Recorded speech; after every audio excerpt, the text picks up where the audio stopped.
Hello there, my name's Anthony Howell, and I'm here to introduce you today to the application known as Wireshark, which is a packet capture and analysis tool. So I want to address a few things here on the interface. Of course, before you get started, you want to download the application, which can be found in a link in the description below the video. But first of all, we want to look at the open pane here, which contains any capture analysis files that you might have saved. Once you capture some packets, you can actually save a snippet of those captured packets to your local computer. And if you open, once you save that, or if you open any files that have the Wireshark file extension, they'll show up here in the open pane. Below that is the capture area, which includes this menu item, which is a filter, which I'll get to in just a moment.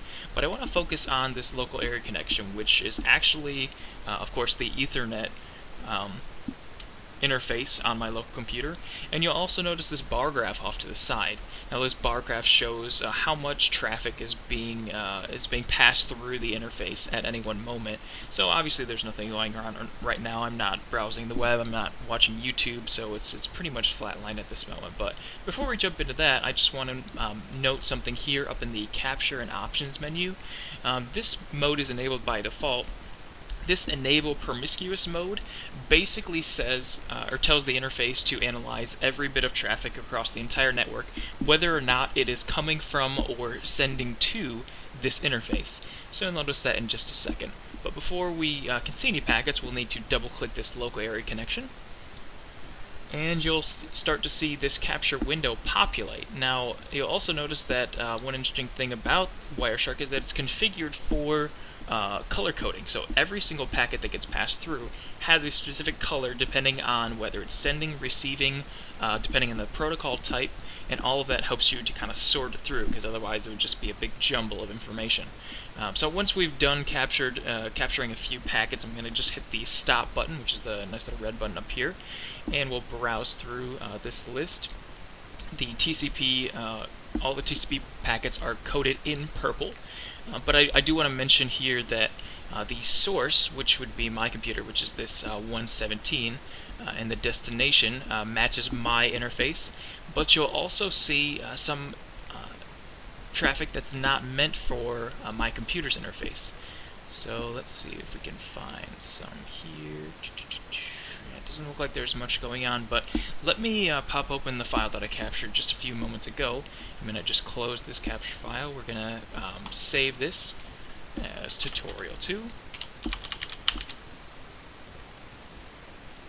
Now if we pop open here, you'll notice that this brown or tannish colored packet that we captured before is actually my cell phone. That was an ARP broadcast, which is basically just asking who has a specific IP address. So it's just a general broadcast. So that's what that enable promiscuous mode does. So if we want to get more information about a packet, which is really the main reason for downloading it or utilizing Wireshark on a network, we can just double click on any one of these packets and then click any one of these arrows next to the line item, and it will give us very verbose amounts of information about each packet. So we'll notice here that the destination is actually Google, so it's an external result, and the source is the chipset on my computer. So we can just go through some of these. There's the MAC address. Let's see here. There's the transmission control protocol, which is of course the kind of packet that's being sent, TCP. There's the source port, and there's also the destination port listed there. So there's really a wealth of information in every single one of these packets. Obviously it can be a bit daunting at times, but there's plenty of information online about what each kind of packet is, what each one of these line items means, and it's a very, very useful tool, especially if you're worried about network intrusions or monitoring certain IP addresses, and to see where that traffic's being sent from and where it's coming to. So we can also look at filters. Let me pull that up real quick. We're going to analyze and display filters. We can select by IP address type, so we would only see packets that are IPv4, for example, or maybe IPv6, which again isn't really a popular, hasn't been standardized across the world just yet. We'll just double-click IPv4. I'm sorry, we'll click OK,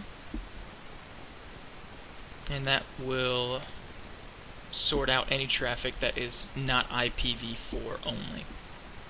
So thanks for taking a quick look at Wireshark, and hope you found this useful, and feel free to download this in your spare time and just kind of play around with it. That's the best way to learn anything.